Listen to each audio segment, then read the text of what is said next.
எது சொல்றதா இருந்தாலும் நல்லா ஒரு தடவைக்கு 2 தடவை யோசிச்சு சொல்லு. கண்டிப்பா உஷா, நான் நல்லா யோசிச்சுதான் சொல்றேன்.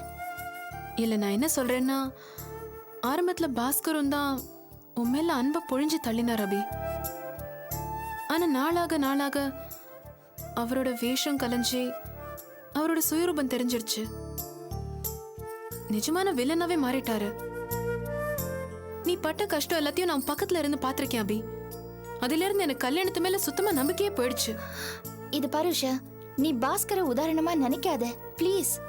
ஆதி வேற மாதிரி ஆளு. பாஸ்கருக்கு பணத்தை தவிர வேற எதுலயும் அக்கறை கிடையாது. ஆனா ஆதி அப்படி இல்ல. பணத்திலேயே பிறந்து வளர்ந்தவன். அவனுக்கு உறவுகளோட அருமை தெரியும்னு தான் நினைக்கிறேன். அது எப்படிமா சொல்ற? பொருந்துமா? கிருஷ்ணன் சார், அந்த வீட்ல இருக்கிறவங்கள பத்தி உஷா சொல்றதுல இருந்தே தெரியலையா?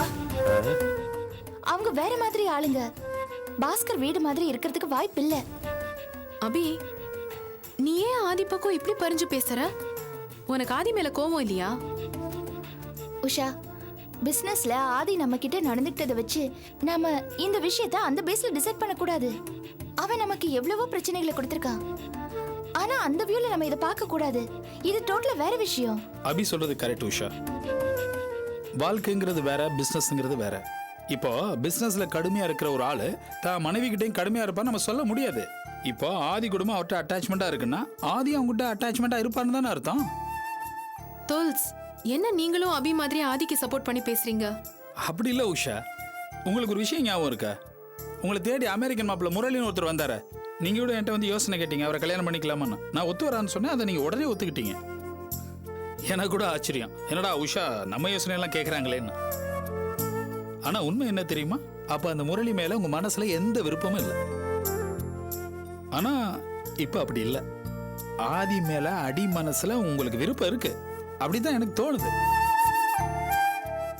உஷா, என் மனசுல பட்டது சொல்லவா? ஆதி நல்ல சாய்ஸ். நீங்க தாராளமா அவரை கல்யாணம் பண்ணிக்கலாம். தோல்ஸ் வழக்கம் போல சுத்தி வளைச்சு என்ன ஏதோ குழப்பறாரு. நீ சொல்ல அபி, நம்ம என்னைக்காவது ஒரு நாள் ஆதி நல்ல மனுஷன்னு நினைச்சிருக்கோமா?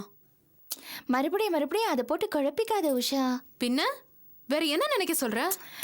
உஷா, நம்ம கூட ஆதி இது வரைக்கும் மோதினது எல்லாமே பிசினஸ் அடிப்படையில தானே.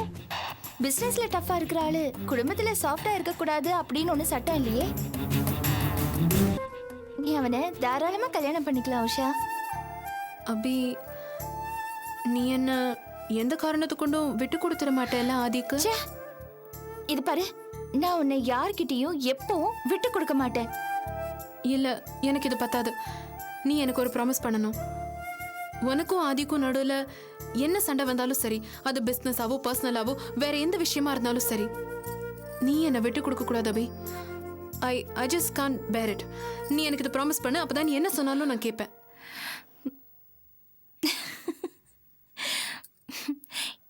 இது பாருஷா, எங்க எது நடந்தாலும் நம்மளோட ஃப்ரெண்ட்ஷிப்பை யாரும் எதுவும் பண்ண முடியாது. It's a promise. தேங்க்ஸ் அபி. இப்போ கல்யாணம் பண்ணிக்குவேல? கவலைப்படாத உஷா, உன்னை நினைச்சு நான் ரொம்ப சந்தோஷப்படுறேன்.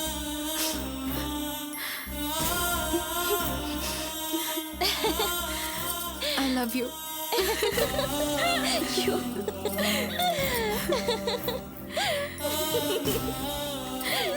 என்ன ஃப்ரெண்ட்ஷிப்புங்க, கர்ணனும் துரியோதனன் மாதிரி. பாரத போர் வராம இருந்தா சரி. வந்தானே, அதான் கிருஷ்ணா இவர் இருக்காரு. கல்யாண பொண்ணு ஆரம்பிச்சிட்டியா?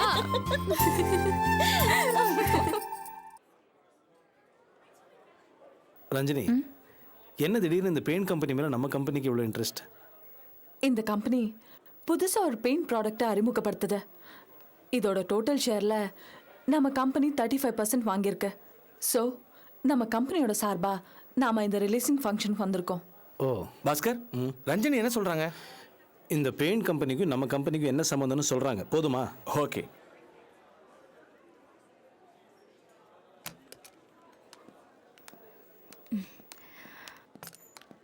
Welcome madam. Welcome madam. எப்படி இருக்கீங்க? நல்லா இருக்கேன், தேங்க்ஸ்.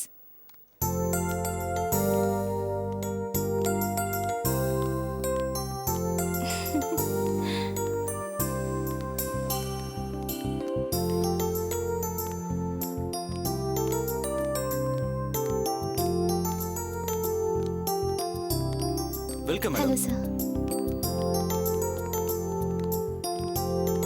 உட்காருங்க. Thank you sir.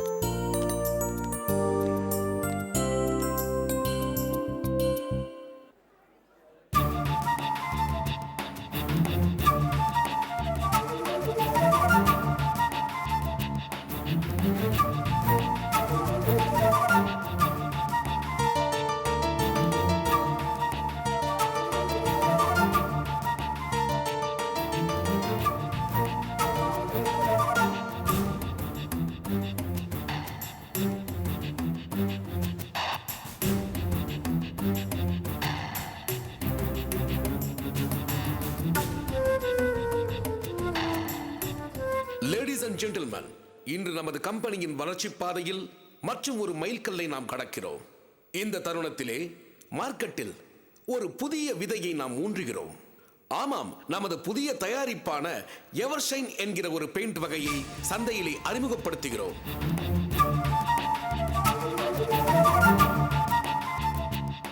நமது மார்க்கெட்டில் புதியதொரு சாதனையை நிகழ்த்தப் போகும் இந்த பெயிண்டை வெளியிட பொருத்தமானவர் யார் என்று எங்களது மட்டத்தில் ஒரு விவாதம் நடந்தது. இங்கே பல வளர்ந்த நிறுவனங்களின் பிரதிநிதிகள் வந்திருக்கிறீர்கள்.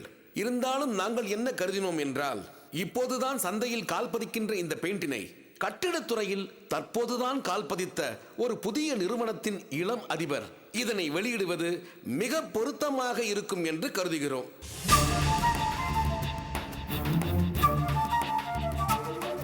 இந்த பெயிண்ட் விற்பனையில் சாதனை படைக்கும் என்று நம்புவதைப் போல அந்த இளம் நிறுவனமும் தொழிலில் புதிய எல்லைகளை தொடும் என்று கருதுகிறோம். So I invite the young bright lady Mrs. Abhinaya.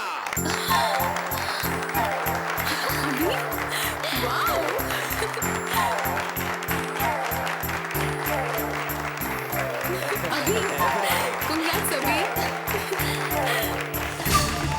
Bhaskar, அவங்க உன்னோட முன்னாள் வைஃப் தானே? Yes. She was my wife for some time. Mrs. Abhinaya, please come to the stage. போ, எல்லாரும் பார்த்துட்டு இருக்காங்கல்ல, போ.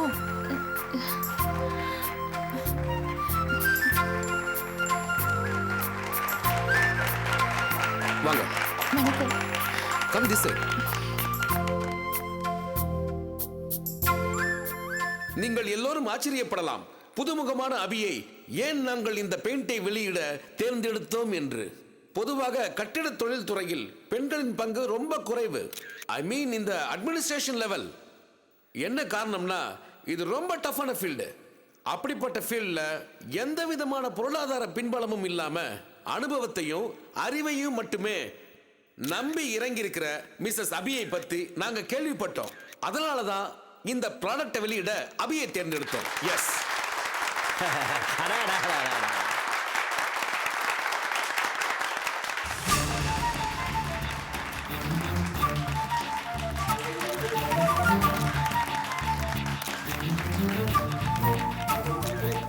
இப்பொழுது கிளாசிக் கோட்ஸ் நிறுவனத்தின் தலைவர் திரு ரவிச்சந்திரன் முன்னிலையில் நமது புதிய படைப்பினை திரு அபிநயா அவர்கள் வெளியிடுவார்கள். ப்ளீஸ்.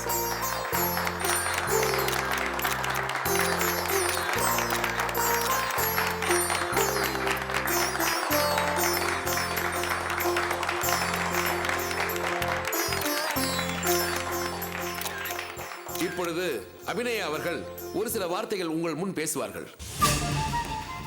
Please madam.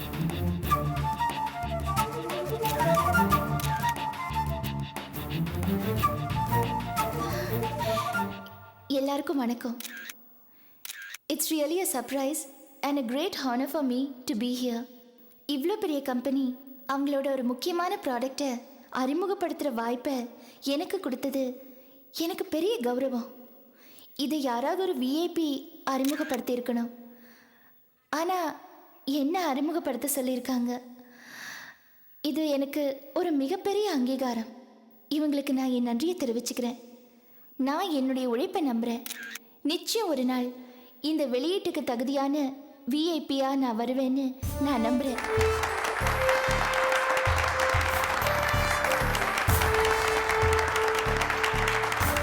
இப்படி பண்றாங்க. இந்த சந்தர்ப்பத்தை பயன்படுத்தி இந்த கம்பெனிக்கு நான் ஒரு வேண்டுகோள் வைக்கணும்னு விரும்புறேன். என்னோட தொழில் சம்பந்தமா.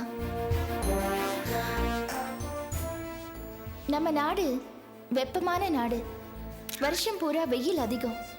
இந்த வெயில ரொம்ப நாள் தாக்கு பிடிக்கிற மாதிரி வீட்டோட வெளிப்புறத்துல அடிக்கக்கூடிய டிஸ்டெம்பர் ஒன்று இந்த கம்பெனி தயாரிக்கணும்.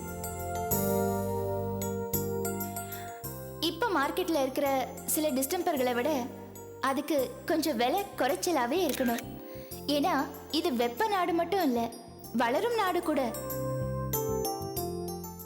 இங்க வீடு கட்டுறவங்க 75% மேல மிடில் கிளாஸ். அவங்களோட வாங்குற சக்திக்கு ஏத்த மாதிரி விலையில வெயில தாக்கு பிடிக்கிற மாதிரி ஒரு தயாரிப்பை இந்த கம்பெனி தயாரிக்கணும்னு ஒரு வேண்டுகோளை நான் வைக்கிறேன். ஏன்னா நான் கட்டட தொழில இருக்கேன். அந்த அடிப்படையில தான் சொல்றேன்.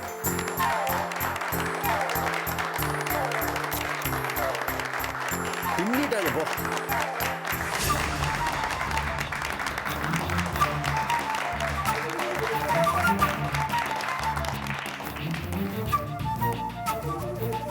ஒரு விஷயத்தை நான் இங்க சொல்றேன். என்னை இங்க கூப்பிட்டதுக்கான காரணங்கள்ல நான் ஒரு பொண்ணுங்கிறது ஒரு முக்கியமான காரணம்னு இவங்க சொன்னாங்க. ஆனா எந்த தொழிலா இருந்தாலும் மனசுல உறுதியும் செயல்பாட்டுல நேர்மையும் தொழில்ல உழைப்பும் இருக்கிறது அவசியம் அப்படின்னு நான் நினைக்கிறேன். இதுல ஆண்கள் பெண்கள் அப்படின்னு வித்தியாசப்படுத்தி பார்க்கறது தேவையில்லாத ஒரு விஷயம். கேவலம் இவ ஒரு பொண்ணு தானே அப்படின்னு எகத்தாளமா நினைக்கிறதெல்லாம் இனிமே நடக்காது. ஏன்னா காலம் மாறிக்கிட்டு இருக்கு. பொண்ணுங்களை சமமா மதிக்கிற மகாகவி பாரதி கனவு கண்ட சமூகம் சீக்கிரமே வரும் அப்படின்னு நான் நம்புறேன். இந்த வாய்ப்பை எனக்கு கொடுத்ததுக்கு நன்றி. வணக்கம்.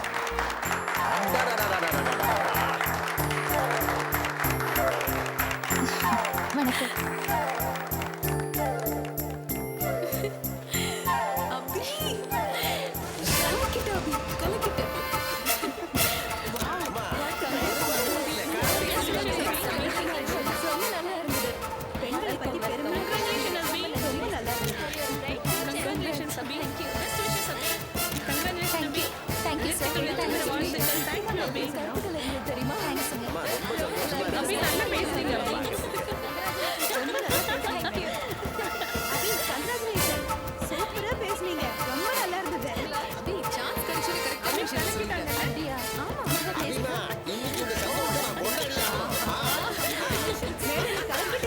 பாஸ்கர், நான் உங்ககிட்ட ஒன்று சொல்லலாமா? என்ன பாஸ்கர், வாழ்க்கையில் மிகப்பெரிய ஒரு விஷயத்தை நீ மிஸ் பண்ணிட்ட. அழகு, கனிவு, துணிச்சல், தெளிவு, கம்பீரம், புத்திசாலித்தனம், இது எல்லாமே அபிக்கு நிறைஞ்சிருக்குடா. சும்மா இருக்கியா? பாஸ்கர், நான் மட்டும் உன் இடத்துல இருந்திருந்தா அபியை உயிரே போனாலும் விட்டு கொடுத்துருக்க மாட்டேன்டா. மிஸ் பண்ணிட்டடா. பாய முடியா? இப்போ ஒன்றும் கெட்டு போயிடலடா. கடைசியாக ஒரு சான்ஸ் கேட்டு அபிகிட்ட பேசிட வேண்டியதானே? தயவு செஞ்சு நான் தனியாக விடுறியா? Oh sorry. Please.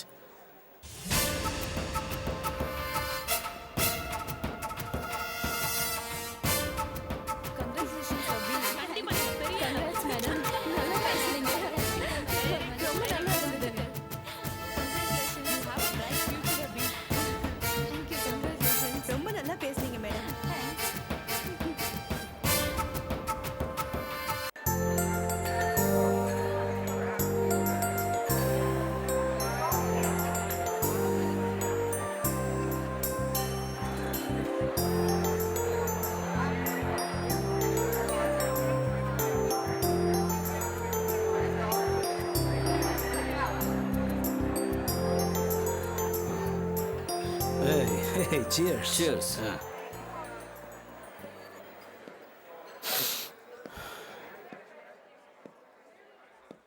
Hi young lady, எப்படி இருக்கீங்க? என்ன அப்படி பார்க்குறீங்க? என்ன மறந்துட்டீங்களா? அந்த அளவுக்கு உயரத்தில் போயிட்டீங்களா? எவ்வளோ ஒரு 100 அடி உயரத்தில் இருப்பீங்களா?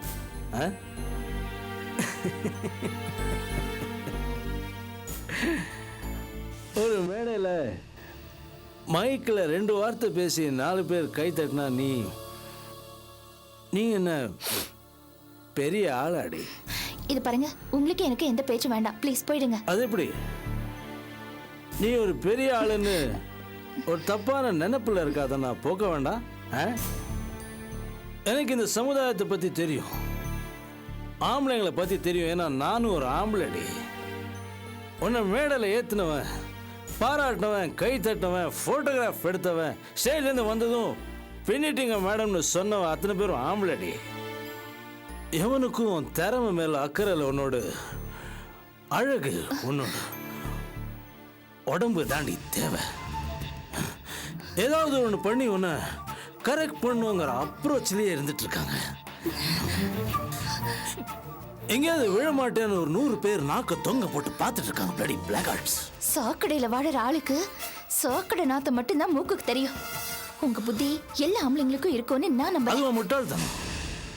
உன் அழகுக்காக தான் இவ்வளோ பேர் இங்கே காத்துக்கிட்டு இருக்காங்க. என்னடி பெரிய அழகு! நான் பார்த்த அழகு தானடி. என்ன பேசுறீங்க நீங்க? போ போ. அங்க தண்ணி அடிச்சு நல்ல ஆம்பளைங்களா இருக்காங்க, அவனு போய் கூத்தாடி. ஏண்டி ஒரு கையெழுத்துக்காக போனே ஒரு ஆபீஸ்க்கு விட்டு போட்டு கேட்டான்ல, அந்த மாதிரி தாண்டி எல்லாரும். போ உஷா, உஷா, அபி, போ போ போ, அவளையும் கூட்டிட்டு போ. அபி, என்னாச்சு? வா போலாம். என்னாச்சு அபி? இந்த மடையே இந்த ஈனப்பிறவி எங்க போனாலும் வருது. ஏய், வா போலாம். தப்பான வார்த்தை பேசாத, உண்மையாதானே பேசுறது. நீங்க பேசிட்டு இருக்கீங்க. That's enough, okay? வாங்கம்மா, தயவுசெய்து வெளியே போலாம். வாங்க. ஆங்கிலத்தை பேச மிரட்டாத. ஆங்கிலத்தை நாங்களும் பேசுவோம்ல. பாஸ்கர். சாரி. என்ன நடந்ததுங்க? அவளோட திமிரு இன்னும் அடங்கல. அவளுக்கு திமிரல, உங்க மனசு பூரா அவன் மேல ஆசை இருக்கு. என்ன வளர்ற? நான் ஒன்னும் உளரல. அபி மேடையில ஏறும்போது நான் உங்களை கவனிச்சுட்டு தான் இருந்தேன். அவ தள்ளி இருக்கும்போது அவ அழகு உங்களை டிஸ்டர்ப் பண்ணதில்ல. எனக்கு புரியுது, நான் தப்பு பண்ணிட்டேனோன்னு எனக்கு தோணுது. ஏய் ரஞ்சினி, நீ சும்மா ஏதோ பேச. போதும், நிறுத்துங்க. நீங்க ரொம்ப குடிச்சிட்டீங்க. ரஞ்சினி,